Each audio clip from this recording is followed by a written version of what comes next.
My name's Alex Cowie, and I'm in Girvan, a little town on the west coast of Scotland. So that's where I am. We moved here a year and a half ago, just due to life circumstance. We needed a fresh start and a new beginning. And primarily, one of the reasons was because my really introduction to pulmonary arterial hypertension, or PH, was when my daughter Erika was diagnosed when she was 11 years old. So PH was an unknown disease, condition I'd never heard of, So obviously Erica was young. She was diagnosed when she was 11, but there was a lot of toing and froing to doctors saying, oh, it's just asthma, teenager, that kind of thing. And it didn't really go any further until she actually collapsed on her 11th birthday, going around to her friends, and she wasn't very well, but she carried on. She wanted to go out with her friends because they were going for a nice meal that early evening, So it sort of snowballed from there. And she spent a time in the hospital. Eventually, it got to a point that they thought it was a hole in her heart, but she actually ended up staying in a week in a hospital where I was living, which was in the south of England at the time. She was then sent to another hospital in Bristol Children's Hospital, and they did further tests and stuff. And then they sent her to Great Ormond Street in London to have further tests to see what was exactly going on. And that's where they gave her a right-hand heart catheter. And that's when she was diagnosed as severe pulmonary arterial hypertension. And then she was classed as idiopathic because she did the genetic tests and everything else. So that was my first introduction of what PH was. I'd never even heard of it before. It was an unknown disease to me. You hear a lot of things about cancer this, cancer that. And to be told about pulmonary arterial hypertension and how severe my daughter was quite scary, because they gave her 2 years to live. They sent her home with loads of drugs, tablets, and she used an Ilpros inhaler 4 or 5 times a day. She did that for a year, and then she had to go onto a Hickman line, a CAD pump, and that was a major change, for a young teenage girl going into womanhood, changes to her body and stuff like that. It was scary for her, and it was scary for all of us, because we were like, what the hell, this disease, this condition, how severe it is and how critical it is. And then she just battled on with her PH, doing different genetic tests and trips to hospitals. And then from leaving Great Ormond Street to actually going to adult services, she was still on the Hickman line with intravenous. She had lots of severe symptoms that you get with being on the Hickman line. And one of the things that she had was a rash. As a young woman, it changed her life. She was very confident. She got a job and she was working, and she did a lot at school and stuff like that. So she was very, very inspirational young lady. And then she saw her 18th birthday. And then, unfortunately, she passed away in the 26th of September 2016, just 6 weeks after celebrating her 18th birthday. So that was my introduction to PH. But prior to Erika getting really sick and losing her battle with PH and pneumonia, I was sort of having some dizzy spells I had probably had a chest infection at the back end of 2015. After that Christmas period in 2016, I sort of started getting dizzy spells, postural hypertension. When I stand up, I'd get a little bit dizzy, or if I bent down, I'd get a little bit dizzy. So I went to my doctor, said, this is what's occurring. I'm getting these dizzy spells. So he did the normal stuff, blood pressure and all that, and said, no, can't find anything wrong. It's just postural hypertension. Bearing in mind, they knew the history of my daughter having pulmonary arterial hypertension. So this carried on for a couple of months, and I used to walk up 3 flights of stairs and run up them and go mountain biking, and I was physically active. And all of a sudden, I started to get short of breath when I climbed 3 flights of stairs, or when I was out mountain biking. I'd hit a hill and I'd be puffing and blowing. And I was thinking, oh, here's me really unfit now, because I'd always been fit and active all my life, because I was in the army and enjoyed running a marathon, always active, playing football, or as you call it, soccer and that kind of stuff. So I was always active, and all of a sudden I was like blowing like I'd run 3 marathons, and I was like really struggling. And then the dizzy spells continued to happen. And I went back to the doctor and said, these dizzy spells are becoming more frequent, and that it's not like a passing thing. I'm standing and I've got to stand still or sit down for a good 20 minutes just for them to pass and I get my bearings again. Because, what I didn't want to do is end up collapsing because I'm 6'1" and I'm a big chap. So anyway, I went to the doctors and that again, and he said, we'll do an ECG, and done that. Nothing came back on the ECG. And he said, what we'll do is we'll send you to the hospital, get an echocardiogram, see what's going on. So I was all familiar with all this kind of stuff from Erika and her having all these tests, and continued to have all these tests when she'd go to a PH clinic appointments. So I was like, a bit scary in that, and wondered what was going on. Maybe it was just an age thing, or had something a bit more sinister going on. So we celebrated Erika's 18th birthday end of July.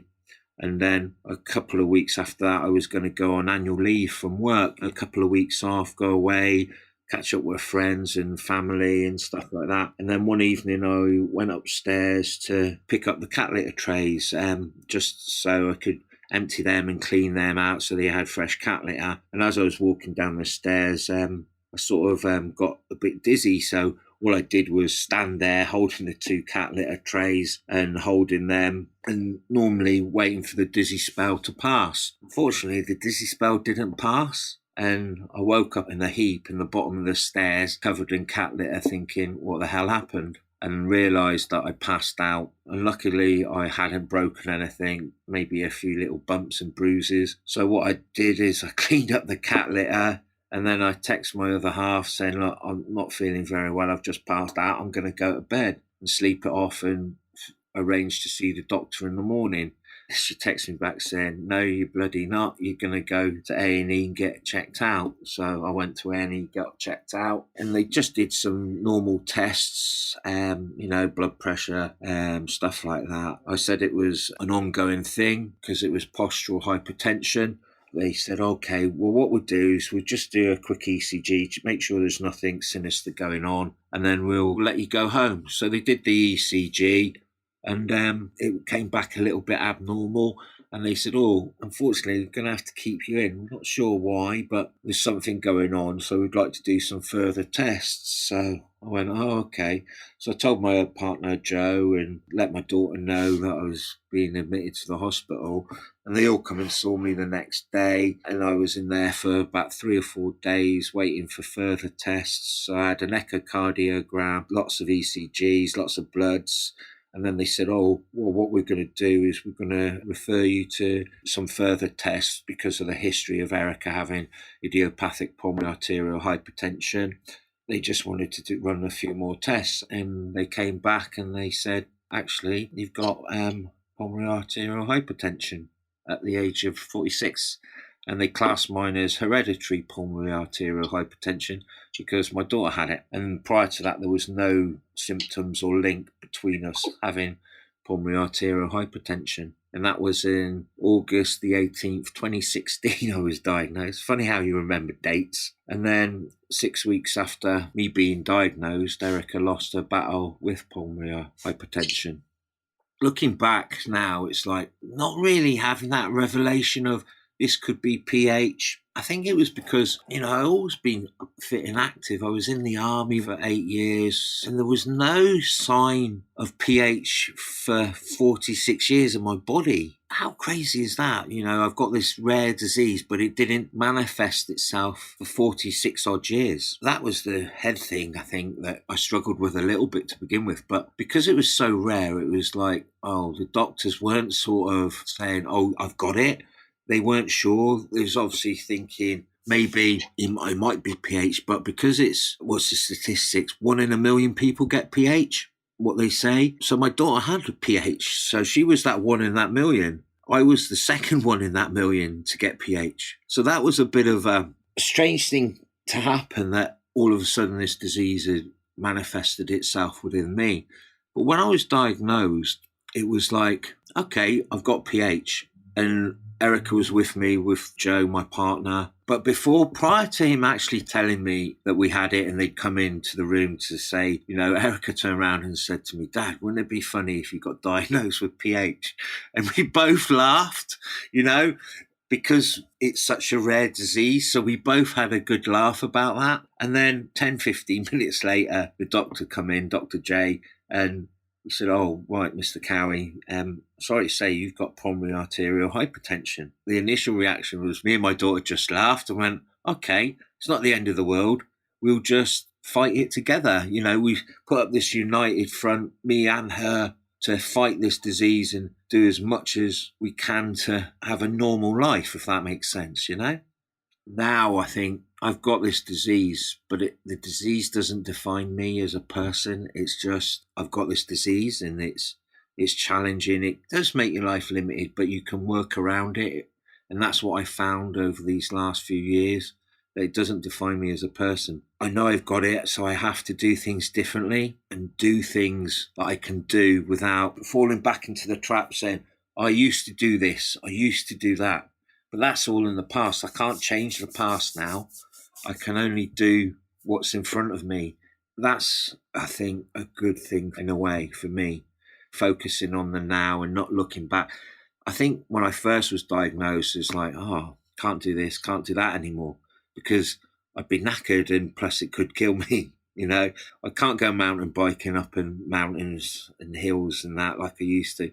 I've ridden my mountain bike on the flat, but it's not the same. You don't get that sort of buzz. But also, it was a lot harder riding a mountain bike on the flat with PH than not having PH, if that makes sense.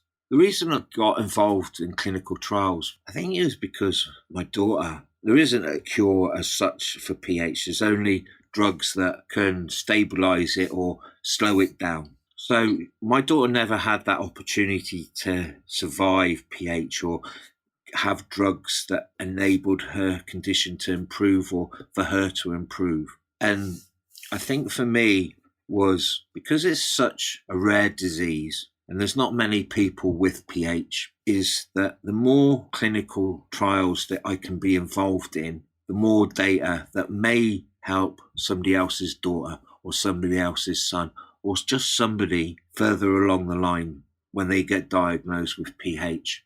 And also, if I do a trial, it might also benefit me as well, which is a win-win, a win for me and a win for the study into PH in new medication. And I think that's what's important to me, is to give people the opportunity to use me as a guinea pig to see what works for PH, but also what would work for somebody else. I think that sort of strive because of my daughter, because she didn't have the opportunity to try any clinical trials, and it's a horrible disease, especially somebody young like my daughter. I've seen some children with it younger than when Erika was diagnosed, and it is a hard life for them because they seem to be different, but they're not different. They're just people like everybody else.